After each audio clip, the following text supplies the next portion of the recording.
আর কয়েকদিন পরেই প্রবীণ এই ব্যক্তির কবরটি আর থাকবে না, ভেঙে যাবে নদীর গর্ভে। স্বাগত জানাচ্ছি মনিয়াচরের দ্বিতীয় পর্বে। 70 বছরেরও বেশি সময়ের এই চর আজ নদীগর্ভে বিলীনের পথে। ঘরবাড়ি নদীগর্ভে বিলীন হবে সেটা জেনেও তারা ছুটে চলছে কর্মস্থলে, কারণ তারা হার মানে না প্রকৃতির কাছে। ছোট্ট শিশু রাবেয়া অপলক দৃষ্টিতে তাকিয়ে রয়েছে যমুনার দিকে। আপনার কি জমি জমা নদীতে ভাঙছে? অনেক নদীর মধ্যে গাঙ্গের মধ্যে সব জমি আছে। পুরা জমিটা গাঙ্গের মধ্যে, শুধু ভিটাটা ঠিক আছে। ঠিক আছে। আচ্ছা, আপনার ঘর থেকে একদম আমি যদি দেখাই, ঘরের ঠিক নিচে ভাঙতে ভাঙতে নদী এসে ঠেকেছে। এর থেকে একটু দূরে এই যে একটা বসত ভিটা ছিল, তার সামনে অসংখ্য বসত ভিটা, সবগুলো ইতিমধ্যে সরিয়ে নিয়ে গেছে। এই বাড়িটিও এই 20-25 দিনের ছেড়ে নিয়ে গেছে। 20-25 দিন হয়ে নদী থেকে রক্ষার জন্য একটু দূরে নিয়ে যাওয়ার প্রয়াস। ভাইয়ের মুখে যেটি শুনছিলাম যে এই বাড়িটি আসলে যে নদীর কিনারা, আমরা স্বচক্ষে যেটি দেখলাম সেটি মনে হচ্ছে যে এই বাড়ি হয়তো বা টিকবে না, বাকিটা হয়তো আল্লাহ ভালো জানে। 1938 সালে প্রতিষ্ঠিত হয়েছিল এই প্রাথমিক বিদ্যালয়, যা এখন নদীগর্ভে বিলীনের পথে। সময় মতো আমরা পৌঁছে গিয়েছিলাম জামালপুর জেলার ইসলামপুর উপজেলার গুঠাইল খেয়াঘাটে। সময় মতো আমাদের খেয়ানৌকা ছেড়েও দিয়েছিল মনিয়াচরের উদ্দেশ্যে। আমাদের সহযাত্রী হিসেবে ছিল মনিয়াচরের সাধারণ মানুষরা। বাংলাদেশের সবচেয়ে দীর্ঘতম নদী যমুনা। এখন চলছে বর্ষার মৌসুম। যমুনা এখন পুরো দমে উত্তাল, চারদিকে কানায় কানায় পানিতে পরিপূর্ণ। দীর্ঘ যাত্রা শেষে আমরা পৌঁছে গিয়েছিলাম মনিয়াচরের খেয়াঘাটে। যাত্রীরা নেমে যাচ্ছে মনিয়াচরের খেয়াঘাটে, অনেকে আবার দ্বিতীয় খেয়াঘাটে যাওয়ার জন্য নৌকাতেই রয়েছে। রাবেয়া ও সিনহা এসেছে নদী ভাঙন দেখতে, কারণ আর কয়েকদিন পরেই অন্যদের মতো তাদের বাড়িঘরও নদীগর্ভে বিলীন হয়ে যাবে। এই জায়গাটিতেই ছিল কয়েকটি পরিবারের বসতি, কিন্তু প্রবল নদী ভাঙনের কারণে এখন এই বসত বাড়িগুলো নদীগর্ভে বিলীন হয়ে গেছে। যদি সামনে দেখাই, এই সামনে প্রায় 3টিরও বেশি গ্রাম ছিল, কিন্তু ভাঙনের ফলে সবগুলো গ্রাম এখন বিলীনের পথে, যার যার মতো নিরাপদ আশ্রয়ে চলে গেছে। আরেকটি জিনিস যদি দেখাই, এই যে দেখা যাচ্ছে একটি পাকা করা কবরস্থান। এখানে হয়তোবা কোনো একজন প্রবীণ ব্যক্তি শুয়ে রয়েছেন। একটা মানুষের শেষ সম্বল কিন্তু তার কবর। কিন্তু আর কয়েকদিন পর এই কবর ভাঙতে শুরু করবে, বিলীন হয়ে যাবে নদীর গর্ভে। একটা পরিবারের শেষ স্মৃতি থাকে একটা বয়োজ্যেষ্ঠ মানুষের সেই কবর, কিন্তু সেটিও আর থাকবে না কয়েকদিন পরে। আর যদি 3 থেকে 4 মাস পরে এখানে আসা হয়, সেই সময় দেখা যাবে অথই জলরাশি। এই গ্রামটি হয়তোবা আর থাকবে না, কিন্তু এই মনিয়াচরের এখন পর্যন্ত প্রায় বয়স 70 বছরেরও বেশি। অর্থাৎ এই 70 বছরেরও বেশি বয়সের এই গ্রামটি, অর্থাৎ এই জনপদটি আর কয়েক মাস পরেই পুরোপুরি বিলীন হতে বসেছে। শ্রাবণের মেঘাচ্ছন্ন আকাশ আজ অনেকটাই শান্ত, কিন্তু শান্ত নয় এই মেঘাচ্ছন্ন আকাশের নিচের যমুনা নদী। যমুনার পাশেই এই বসত বাড়িগুলো আর কয়েকদিন পরেই বিলীন হতে বসেছে। সামনের দিকে আরও প্রায় 3টিরও বেশি গ্রাম ছিল, সেগুলো অল্প কয়েকদিনের ব্যবধানে বিলীন হয়ে গিয়েছে। এই বসত ভিটার যারা রয়েছেন তারাও ঘরবাড়ি গুছিয়ে নিচ্ছেন অন্য কোথাও যাওয়ার জন্য। আসলে কতটা প্রতিবন্ধকতার মধ্যে তাদের জীবনকে কাটিয়ে নিতে হচ্ছে। এই ঘরের চাল বেড়া সব কিছু খুলে নিয়েছে অন্য এক চরে গিয়ে নতুনভাবে ঘর তোলার জন্য। যদি আরেকটু এগোনোর চেষ্টা করি, এই যে সামনে যতটুক চোখ যাচ্ছে পুরোদমে সাদা পানি, জল অর্থাৎ অথই জলরাশি। পানি পুরোদমে বেশ কয়েকদিনে অনেকটাই বেড়ে গেছে। পুরো দমে ভাঙছে নদী, আর সেটাই দেখতে এসেছে এই জনপদের বেশ কয়েকজন। আসলে নিজেদের বিলীনের কথা, নিজেদের ধ্বংসাবশেষ যেটা নিজেরাই দেখে নিচ্ছে, নিজের মনের মধ্যে কিংবা নিজের বুকের মধ্যে কতটা কষ্ট নিয়ে। কিশোররা ব্যস্ত তাদের শৈশবের খেলা নিয়ে, কিন্তু তারা এখনও বুঝতে পারেনি হয়তোবা যে কি হতে চলছে তাদের পরিবারের সাথে।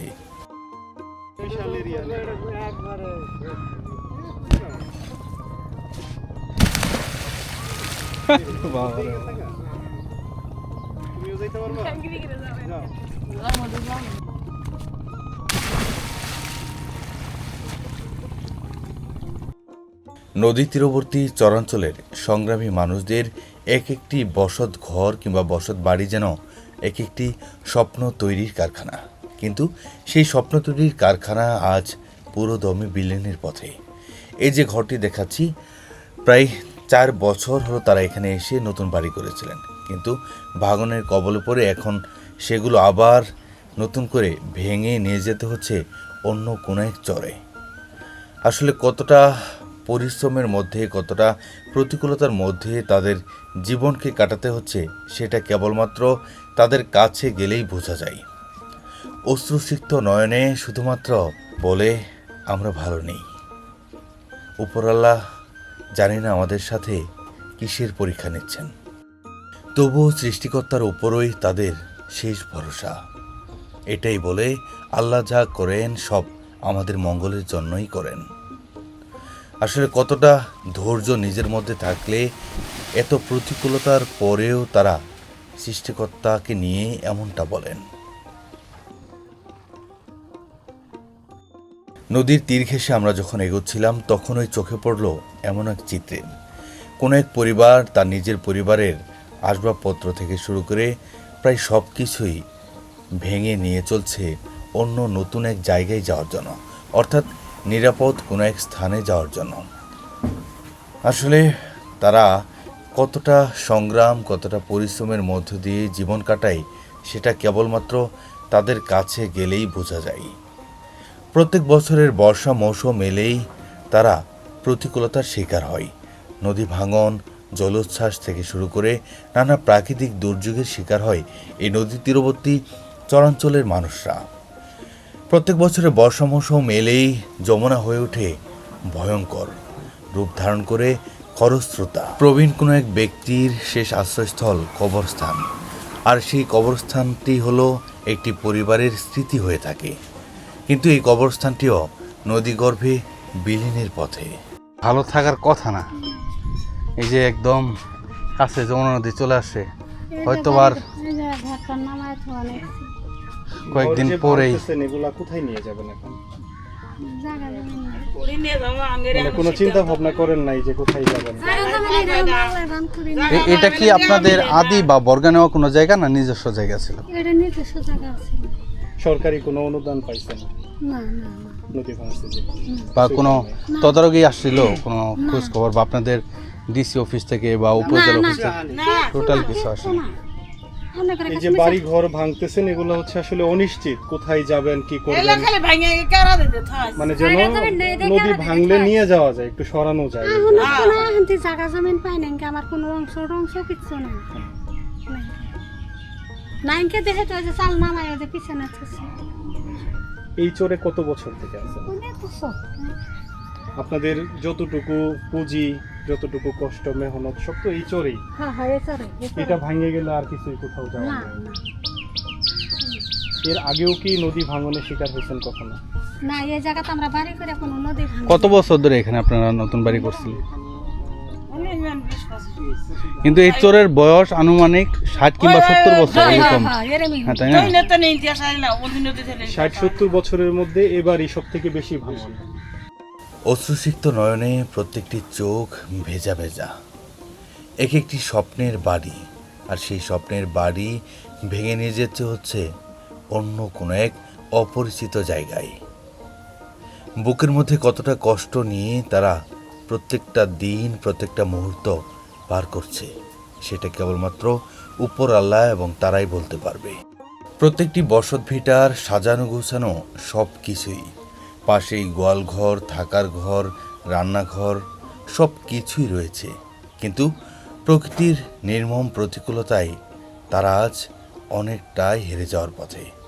এই যে ভাঙন, এক একটা ভাঙন এক একটা বসত ভিটাকেই নিয়ে যাচ্ছে।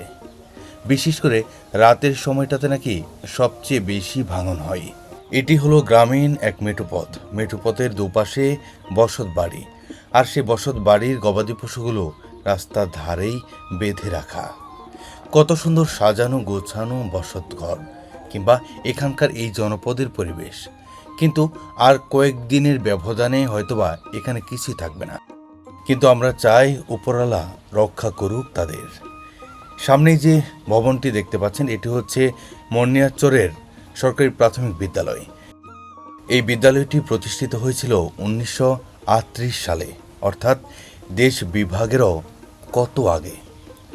কিন্তু এত পুরনো এই জনপদ নদীগর্ভে প্রায় বিলীনের পথে। এখানে সরকারি কোনো ধরনের হস্তক্ষেপ এখন পর্যন্ত নাকি পড়েনি বলে জানা গিয়েছে স্থানীয়দের মুখ থেকে। পাশে রয়েছে আরেকটি হাই স্কুল, অর্থাৎ এই জনপদে প্রায় সব কিছুই রয়েছে। প্রকৃতির কাছে পুরোদমে হেরে গিয়েছে এই জনপদের প্রকৃতি, এই জনপদের মানুষ, সব কিছুই। এটি হচ্ছে মনিয়ারচরের বাজার। এই বাজারটি বিশাল আকৃতির বাজার। এখানে প্রায় 2 শতাধিকেরও বেশি দোকান রয়েছে। এই জনপদের মানুষ, সেই সাথে তার পার্শ্ববর্তী জনপদের মানুষরা এখানে এসে তাদের নিত্য প্রয়োজনীয় জিনিসপত্র ক্রয় বিক্রয় করে থাকে।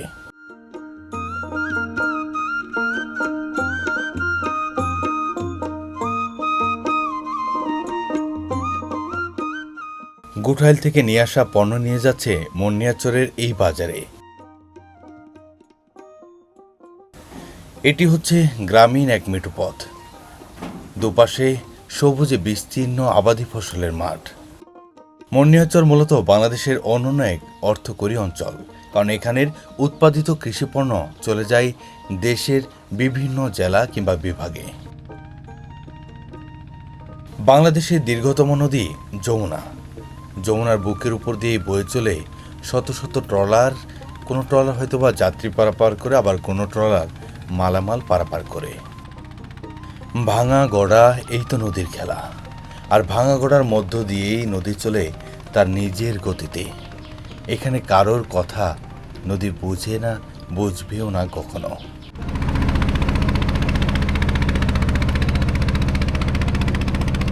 এই তো গতকাল নদী ভাঙনের পরে এখানে আবার নতুন করে ঘর বাড়ি, নিত্য প্রয়োজনীয় যা জিনিসপত্র ছিল সব কিছু নিয়ে এখানে আশ্রয় নিয়েছে একটি পরিবার। আসলে নদীর তীরবর্তী চরাঞ্চলের মানুষরা কতটা কষ্টের মধ্যে, কতটা প্রতিকূলতার মধ্য দিয়ে তারা জীবন পার করে যদি দেখাই। এখানেই এটি হচ্ছে হাঁস মুরগি রাখার একটি খড়ি, তারপর ঘরের ভিতর হয়তোবা তাদের নিত্য প্রয়োজনীয় কিছু জিনিস রাখা রয়েছে। আর এই যে যমুনা নদী। এই জনপদের গৃহিণীরা হতাশাগ্রস্ত মনে দাঁড়িয়ে রয়েছে কিংবা বসে রয়েছে নদীর দিকে তাকিয়ে, কারণ সামনেই নদী ভাঙন একদম বাড়ির কাছাকাছি চলে আসছে। আমরা যখন নদীর তীর ঘেঁষে হাঁটছিলাম তখন 2টি কাকের দেখা পেয়েছি। তাদের একদম কাছাকাছি গিয়েছিলাম, তারপরেও সেভাবে উড়ে যাচ্ছিল না, অর্থাৎ সেরকম কোনো ভয় পাচ্ছিল না। অবলা পাখিগুলো বুঝতে পেরেছিল কি হচ্ছে তাদের আবাসস্থলের সাথে। আমরা এসে পড়েছি অন্য একটি বসত বাড়িতে। এই বসত বাড়িটিও ঠিক একদম যমুনা নদীর একদম কাছাকাছি। আমরা যদি দেখানোর চেষ্টা করি, সামনের দিকে সর্বোচ্চ 30 কিংবা 40 ফিটের মতো হবে, মানে বাড়ি থেকে 30 কিংবা 40 ফিটের দূরত্ব হবে ভাঙন, অর্থাৎ নদী কতটা কাছাকাছি চলে এসেছে। নদী তীরবর্তী চরাঞ্চলের মানুষরা অনিশ্চয়তার মধ্য দিয়ে নির্ঘুম রাত কাটায়। কাকি, এই যে যমুনা নদী একদম ভাঙন আপনাদের ঘরের একদম কাছে চলে আসে, হয়তো আর কয়েক ফিট। তো আল্লাহ না করুক আর কয়েকদিন পর হয়তো এখানকার এই বসত বাড়ি থাকবে না। এরপরে এরপরে কোথায় যাওয়ার সিদ্ধান্ত নিছেন? এরকম আচ্ছা, এটা কি আপনার নিজস্ব জায়গা নাকি আদি, মানে আদি বাবর গান? আচ্ছা, মেতের উপরে নিয়ে এখন মনে হয় যে অন্য জায়গায় যাম তো টেকা বেসে আমরা যার হামছে না, জায়গা আসা নিয়ে হামছে না, এরম তো হচ্ছে। কাকির বাড়িও কি এখানেই? হ্যাঁ, ওহো, তাহলে তো আপনার তো একই এরি। হ্যাঁ, আসলে সৃষ্টিকর্তা কার কপালে কি লিখে রাখছে এটা কেউই বলতে পারবে না। উপর আল্লাহর কাছে যেটা ভালো মনে হয় উনি সেটাই করেন। আল্লাহর কাছে ভরসা, এছাড়া আর কোনো দ্বিতীয় কোনো পথ নাই। তবে যেভাবে ভাঙতেছে হয়তো আর কয়েকদিন পরেই এই বাড়িতে আর এখানে যে কয়টা ঘর আছে থাকবে না। অলরেডি আপনাদের এখানে 2/3 ভাঙে চলে গেছে। এখানেই আপনারা দেখতে পাচ্ছেন মাটির চুলা রান্নাঘর। এখানে হয়তোবা এই পরিবারের দিনে 3 বেলা রান্না করা হতো। পরিবারের সকলে একসাথে খেত। বাড়ির পেছনে যদি দেখাই, একদম ঘর থেকে মাত্র কয়েক ফিটে দূরত্ব ভাঙন চলে এসেছে। 70 বছরের পুরাতন এক গ্রাম মুন্নিয়ারচর। নদী ভাঙতে ভাঙতে গ্রামের 2/3 জায়গা ইতিমধ্যে নদী গর্ভে বিলীন হয়েছে। আমরা বর্তমানে দাঁড়িয়ে আছি এমনই এক ভাঙন কবলিত মানুষের সামনে, যার ঘর নদী থেকে 5 ফিট দূরত্বে। ভাই, আপনার সাথে কথা বলছিলাম, আপনাদের চরটা প্রায় ভেঙেই গেল। না, আমাদের চর কিছুই নাই, ধরবে গেলে কিছুই নাই। অধিকাংশে অনেক গ্রাম নদীর ভিতরে গর্বে চলে গেছে। অনেক মানব বন্ধন করলাম, এমপি মন্ত্রী সবার কাছে আবেদন করলাম, কেউ আমাদের ডাকে সাড়া দিল না। এত হাউস করে বাড়ি করলাম, সে বাড়িটাও আমার একদম নিকটে পড়ে গেছে গা। মসজিদ মাদ্রাসা অনেক গেলে নদীর ভিতর গেল গা। আমরা কই যাবো না, আমার কোনো দিশা পাচ্ছি না। মানে এমনই অবস্থা, একদম বিলীন হওয়ার পথে এই মুন্নিয়ারচর। হ্যাঁ, মনে আসলে কিছু নাই, আর সরবার হয়ে গেছে। তো এইভাবে ভাঙতে থাকলে এই চর আর কেউ আমাদের টিকবে না। না, টিকবে না। সরকারিভাবে কোনো ধরনের উদ্যোগ এখনো নেওয়া হয়নি। না, উদ্যোগ নেওয়া হয়েছিল, কিন্তু আমাদের ডাকে কেউ সাড়া দিচ্ছে না। খুবই অসহায়ের ভিতরে আছে আমরা। আপনাদের মানে বর্তমান সময় কোন জিনিসটা সবথেকে বেশি জরুরি নদী ভাঙন আমাদের দূর করতে? সবচেয়ে নদী ভাঙন দূর করা, এটাই সবচেয়ে একটা বাঁধ, জরুরি বড়। একটা বাঁধ বাঁধের প্রয়োজন। দরকার। এটা দিলেন তো আমরা সবচেয়ে সরকারের কাছে মানে খুশি আমরা। যেহেতু 70 বছরের পুরাতন একটা গ্রাম, অনেক সেক্ষেত্রে বছরের গ্রাম এটা। অনেকেরই জমি জমা, পুরো জীবনের সঞ্চয়টাই এখানে। হ্যাঁ, এখানে সব কিছু আঙ্গেল জন্ম এখানে। আমরা অনেক কয়েক বছর ধরে লেই করতেছি, কোনো পাচ্ছি না। কই যাবো, কি করবো, এটা কিছু খুঁজে পাচ্ছি না। অনেকগুলা গ্রাম নদীর ভাবে চলে গেল। হয়তো কেউ পয়সা এই যে বাড়িওয়ালা জামাই থেকে আপনার গাবগাছি চরত আরেক চরত যাওয়া নেই কালকে লোক গাবগাছি, এটা কি গাইবান্ধার মধ্যে? গাইবান্ধার মধ্যে ওটা, হ্যাঁ। আমি কি আত্মীয় স্বজন আছে হয়তো জায়গা পাইছে, ও আমি যাবো। সব তো গরিব মানুষ। হোসেন কাকা বাড়ি থেকে বেরিয়ে পড়েছে কোনো এক নতুন জায়গা খোঁজার জন্য, অর্থাৎ এখান থেকে বাড়িঘর ভেঙে নিয়ে নতুন এক জায়গায় বসত বাড়ি গড়ে তোলার জন্য। আসলে কতটা অনিশ্চিত জীবন এই নদী তীরবর্তী চরাঞ্চলের মানুষদের। সালামু আলাইকুম ভাই, এগুলো কি দোকানের জন্য মাল নিয়ে যাইতেছেন? মানে গুঠাইল ঘাট থেকে কিনে তারপর দোকানের জন্য নিয়ে যাইতেছেন? আমরা গোডাল থেকে নিয়ে বাড়ি জামিছি। মোটামুটি এখন সময় কেমন লাগতেছে আপনার এই যে গুঠাইল ঘাট থেকে মুন্নিয়ারচর পর্যন্ত আসার জন্য? 1 ঘন্টা। 1 ঘন্টা? জি। ঠিক আছে ভাই, জান আপনার কষ্ট হইতেছে।